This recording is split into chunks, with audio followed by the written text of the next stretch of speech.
한국에 처음에 왔을 때에 현장에 한동안 다닌 적이 있었습니다. 저는 남의 일을 해주고 돈을 벌어봤던 것이 그게 첫 경험이었습니다. 그래서 일을 할 때에 어떻게 해야 될지, 어떤 마음 자세로 해야 될지 몰랐습니다. 그냥 그 당시에 하루에 7만 원, 8만 원, 시간이 길면 9만 원까지 주었을 때였는데 7만 원 받는 것도 너무 좋았습니다.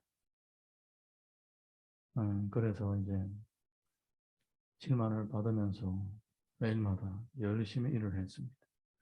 그리고 토요일 날에는 쉬고 빨래도 하고 숨도 돌리고 또 주일 날은 예배드리러 가고 일주일 동안 닷새를 그렇게 일을 했었습니다. 근데 이제 같이 일하는 동료들이 야, 좀 살살해, 살살해. 그렇게 말리는 거예요. 무슨 돈 받고 하는 일을 그렇게 열심히 하면. 그때부터, 아, 이 사람마다 일을 할 때 생각이 다 다르구나. 일하러 와서 시작부터 끝까지 이렇게 쭉 열심히 일을 하다가 가는 사람들도 있고 생각이 다른 사람도 있구나. 그래서 쭉 이렇게 몇 달 동안 같이 일하면서 관찰을 해봤습니다. 내 보니까 이런 세 가지 사람이 있습니다. 내가 오늘 7만 원 받으니까 7만 원 했지만 일한다. 이렇게 생각하는 사람이 있어요. 그래서 눈치 슬슬 보면서 적당하게 일을 합니다. 뭐 게으르다, 일을 안 한다 이런 말을 들을 일이 없습니다. 자기 돈 받는 것만큼 일을 하니까. 자기 앞에 일한다 하니까. 이런 사람이 있더라고요. 또 어떤 사람이 있느냐. 별 수 있으면 일을 안 하네. 어차피 내가 뭐 이 사람들 무리하고 같이 섞여서 그냥 내 받을 만큼의 돈을 받아 가면 되니까. 뭐 내가 뭐 열심히 해 뭐 하냐. 내 일도 하는데. 돈만 받으면 되지. 그래서 시간만 나면 담배 피우러 가고 화장실도 자주 가고 뭐 이러면서 슬슬 시간만 때우면서 일을 하는 사람이 있어요. 어디 없어요. 찾아보면 없고 이런 경우가 있어요. 이런 사람들은 조금 지나면 딱 이제 눈에 띄죠. 우리 눈에는 언능 띄지만은 이제 반장이라든가 또 팀장 이런 사람들 눈에 딱 띄게 됩니다. 이런 사람이 있습니다. 별 수 있으면 일을 적게 하고 그 돈을 받아가려고. 머리가 잘 돌아가는 거죠. 계산이 잘 되는 거죠. 사실은 다 그런 계산을 하는데 본인만 이제 내가 제일 똑똑하다. 제일 쉽게 돈 벌어본다. 이런 생각을 하면서 일을 하는 거예요. 근데 이제 또 어떤 사람이 있느냐. 아이고 참. 내가 돈 받은 것만큼 일을 하기는 하는데 이거보다 조금 더 해주는 거예요. 네. 조금 더 해주면 내가 만약에 7만 원짜리 일을 했다 그러면 한 8만 원 정도 일을 조금 더 해주는 거예요. 이런 사람도 실제로 있어요. 네. 자기 받은 것만큼만 딱 하는 게 아니라 네. 그것도 이제 다른 사람을 배려하고 생각해주면서 더 일을 좀 더 하는 내가 받을 만큼 일을 더 하는 사람이 있어요. 우리가 신앙생활을 한다는 것은요, 최소한은 이 세 번째 경우처럼 내가 하나님으로부터 이만큼 은혜를 받았으니까 하나님의 은혜 받은 그 감사하는 마음으로 열심히 주를 섬기는 이런 마음 자세가 제대로 된 신앙생활입니다. 네. 내가 하나님으로부터 이만큼 받았으니까 받은 것만큼만 내가 딱 한다. 이렇게 신앙생활 하는 사람이 있을까요? 없을까요? 네. 지금 만약에 여러분이 양심이 찔린다면 여러분이 바로 그렇게 신앙생활을 해온 것입니다. 내가 하나님으로부터 이만큼 은혜를 받았는데 이만큼만 내가 참 이런 사람이 있을까요? 없을까요? 네. 지금 만약에 여러분이 양심 찔린다면 여러분이 바로 그런 사람이에요. 내가 하나님께 이만큼 은혜를 받았으니까 정말 감사하다. 더 열심히 주를 섬겨야지. 이런 사람이 있을까요? 없을까요? 네, 있죠. 은근히 여러분이 내가 그런 사람이 아닌가라고 생각하면 여러분이 그런 사람이 맞는 거예요. 할렐루야. 예. 어떤 상황에서도 이렇게 주님으로부터 받은 은혜를 생각하면서 또 감격하며 감사하며 섬기는 이런 믿음이 제대로 된 믿음이다 말씀을 드리는 것입니다. 주님께서 바로 그런 본을 보여주셨습니다. 자, 오늘 우리 본문의 말씀 57절, 58절 같이 읽어보겠습니다. 57절, 58절 시작. 예수를 잡은 자들이 그를 끌고 대제사장 가야바에게로 가니 거기 서기관과 장로들이 모여 있더라. 베드로가 멀찍이 예수를 따라 대제사장의 집들에까지 가서 그 결말을 보려고 안에 들어가 하인들과 함께 앉아 있더라. 아멘.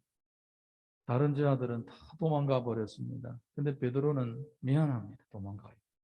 자기가 수제자고 그리고 항상 제일 먼저 내가 주를 위하여 죽을 수도 있다라고 호언장담했던 사람이기 때문에 주님이 잡혀갔다고 그냥 도망가기에는 너무나도 창피하고 부끄러운 거예요. 그래서 멀리 쭉 따라갔습니다.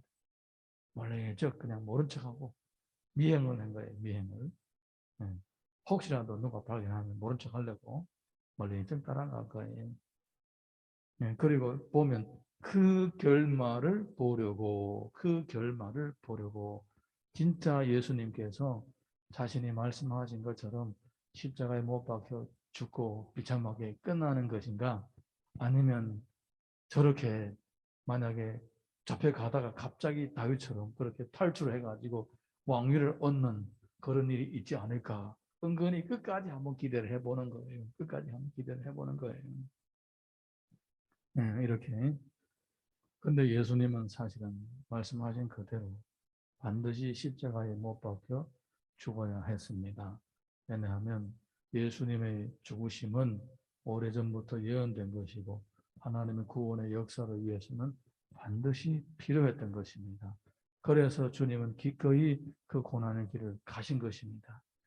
예수 그리스도를 믿는 성도는 이 주님의 마음을 이해를 하셔야 믿음이 성장을 하게 되는 거예요.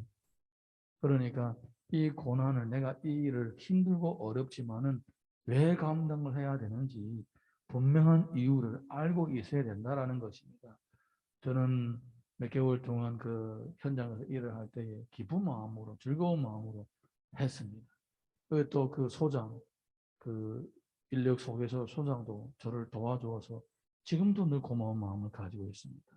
지금 그 서산에 몇 번이나 갔는데 이 인력사무소는 아침에 5시에 문 열고 그리고 이제 7시쯤에 문 닫습니다. 낮에 갔기 때문에 몇 번 찾아가서 하다못해 바카스 한 박스를 사주려고 고마움 표시하려고 몇 번 찾아갔는데 낮에는 늘 닫혀져 있어요. 네, 지금도 그분이 생각나요. 고맙습니다. 네, 너무 고마운 거. 나는 내가 열심히 일을 해서 내가 내 돈을 버는데 상대방은 또 나를 배려해주고 도와줘서 첫인상이 참 좋았어요. 한국 사람들이 참 좋은 사람들이 많다. 좋은 사람들이 많다. 이런 생각이 그 첫인상이었어요. 첫인상. 나중에 보니까 우리 동포분들이 고난을 당한 사람들이 많더라고요. 욕을 먹고 뭐 심지어 뭐 불공평한 대우도 받고 일하는데 돈도 못 받고 이런 사람들이 많더라고요.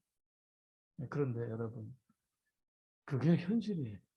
네, 그게 현실이에요. 우리가 돈 벌러 왔으면 그거를 각오를 합니까? 안 합니까? 안 합니까?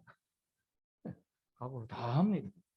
돈을 벌기 위해서는 각오를 다 하는 거예요. 네. 예수님은 십자가를 각오를 한 이유가 뭐겠습니까? 전 인류를 구원하시기 위해서는 그것을 감당을 하셔야 되는 거예요. 네. 그래서 마다하지 않고 도망가지 않고 3시간 동안 하나님 앞에 간절하게 부르짖고 기도하고 천사가 힘을 주어서 그 자리에 서고 일어나서 고난의 길을 본인이 직접 걸어가는 것입니다. 이 마음 조금나마 고난의 주관이라도 조금나마 이해할 수 있기를 다시 한번 주님 이름으로 축원합니다. 마태복음 5장 10절 보게 되면 의를 위하여 박해를 받는 자는 복이 나니 천국이 그들의 것임이라고 했습니다. 하나님의 일을 위하여 내가 고난을 당할 때에 그 고난이 더 이상 고난이 아니고 나에게 복이라는 거예요. 하나님께서 우리에게 주시는 복은 항상 고난이라는 이런 박스 안에 담겨서 오는 거예요. 그래서 이 고난을 보고 발로 차버리면 사실은 그 안에 있는 복도 다 차버리게 되는 거예요. 만약에 내가 그냥 받은 것만큼만 한다. 그래서 인생은 뭐 내가 개선해서 나한테 수지 맞아야 되지. 이런 타산으로 신앙생활을 하게 되면 뭐 주를 위하여 고난을 안 받으려고 하겠죠. 내가 고생하려고 예수 믿냐? 내가 뭐 이렇게 힘들게 예수 믿을 이유가 있냐? 이렇게 생각을 한다고 진짜. 네. 그런 생각을 드는 순간에 은혜는 다 사라져 버리고 오로지 자기중심 그리고 실제로 근시안, 영적인 근시안이 돼가지고 하나님이 주시는 복을 절대로 발견하지 못하게 되는 거예요. 네. 그래서 우리가 주님의 마음을 알아야 된다. 고난을 마다하지 않고 오히려 고난을 직접 대면하시는 주님의 마음을 아셔야 이 영의 눈이 열리고 고난이라는 박스에 포장된 하나님의 은혜와 축복을 발견할 수가 있는 것입니다. 자, 우리 이어서 59절에서 68절 읽습니다. 59절에서 68절 시작. 대제사장들과 온 공회가 예수를 죽이려고 그를 칠 거짓 증거를 찾으매 거짓 증인이 많이 왔으나 얻지 못하더니 후에 두 사람이 와서 이르되 이 사람의 말이 내가 하나님의 성전을 헐고 4일 동안에 지을 수 있다 하더라 하니 대제사장이 일어서서 예수께 묻되 아무 대답도 없느냐 이 사람들의 너를 치는 증거가 어떠하냐 하되 예수께서 침묵하시거늘 대제사장이 이르되 내가 너로 살아계신 하나님께 맹세하게 하노니 내가 하나님의 아들 그리스도인지 우리에게 말하라. 예수께서 이르시되 내가 말하였느니라. 그러나 내가 너희에게 이르노니 이후에 인자가 권능의 우편에 앉아 있는 것과 하늘 구름을 타고 오는 것을 너희가 보리라 하시니 이에 대제사장이 자기 옷을 찢으며 이르되 그가 신성 모독하는 말을 하였으니 어찌 더 증인을 요구하리요. 보라 너희가 지금 이 신성 모독하는 말을 들었도다. 너희의 생각은 어떠하냐? 대답하여 이르되 그는 사형에 해당하니라 하고 이에 예수의 얼굴에 침을 뱉으며 주먹으로 치고 어떤 사람은 손바닥으로 때리며 이르되 그리스도여 우리에게 선지자 노릇을 하라. 너를 친 자가 누구냐 하더라. 예수님은 자신을 위하여 무죄를 변명하지도 않으셨습니다. 자신을 모함을 하고 없는 죄를 뒤집어 씌우는데도 그대로 다 받으셨습니다. 피하지 않았다 이거예요. 변명을 하지 않았다라는 겁니다. 고난의 길을 가기로 작정했기 때문에 이 정도는 다 감당을 하신다는 것을 보여줍니다. 히브리서 10장 5절 보게 되면 그러므로 주께서 세상에 임하실 때 이르시되 하나님이 제사와 예물을 원하지 아니하시고 오직 나를 위하여 한 몸을 예비하셨도다. 주님은 자신이 희생의 제물이 되어주신 거예요. 자원하는 마음으로 희생의 제물로 이렇게 하나님 앞에 드려진 것입니다. 이것은 은혜에 감사하고 내가 받은 은혜가 정말로 많다. 그러니까 내가 그 이상으로 열심히 주님을 섬기고 이웃을 도와야 되니까 이런 마음을 이 주님의 은혜를 주님의 이 희생 제물이 되신 주님의 모습을 알아야 이런 마음을 가지게 되는 것입니다. 사람마다 다 얼마나 계산적입니까? 네, 그래서 누구한테 절대로 손해를 안 보려고 합니다. 근데 주님의 나라를 이루기 위하여 만약에 우리가 이 계산적인 방법으로 살아가게 되면요. 절대로 주님의 나라가 이루어지지 않습니다. 네. 주님의 나라는 예수님처럼 이렇게 다른 사람에게 제물이 되어주고 산제물로의 역할을 감당해야만이 하나님의 나라가 이루어지는 것입니다. 우리 69절에서 75절 읽어봅니다. 시작. 베드로가 바깥들에 앉았더니 한 여종이 나와 이르되 너도 갈릴리 사람 예수와 함께 있어도다 하거늘 베드로가 모든 사람 앞에서 부인하여 이르되 나는 내가 무슨 말을 하는지 알지 못하겠노라 하며 안문까지 나아가니 다른 여종이 그를 보고 거기 있는 사람에게 말하되 이 사람은 나사렛 예수와 함께 있어도다 하며 베드로가 맹세하고 또 부인하여 이르되 나는 그 사람을 알지 못하노라 하더라. 조금 후에 곁에 서던 사람이 나와 베드로에게 이르되 너희도 진실로 그 도당이라 내 말소리가 나를 표명한다거늘 그가 저주하며 맹시하여 이르되 나는 그 사람을 알지 못하노라 하니 곧 달기 울더라. 이 베드로가 예수의 말씀에 나오기 전에 내가 3번 나를 부인하리라 하시니 생각나서 밖에 나가서 심히 통곡하니라. 베드로는 현장에서 예수님이 고난당하는 것을 지켜보면서 행여나 다시 탈출을 해서 다윗처럼 왕위를 차지할 것인지 끝까지 지켜보려고 했다가 결국은 그 자리를 떠나게 됩니다. 도저히 그 고난을 볼 수가 없고 견딜 수가 없습니다. 고난에 동참하는 것조차도 현장에 있는 것조차도 감당할 수가 없습니다. 네, 이것이 바로 우리의 모습입니다.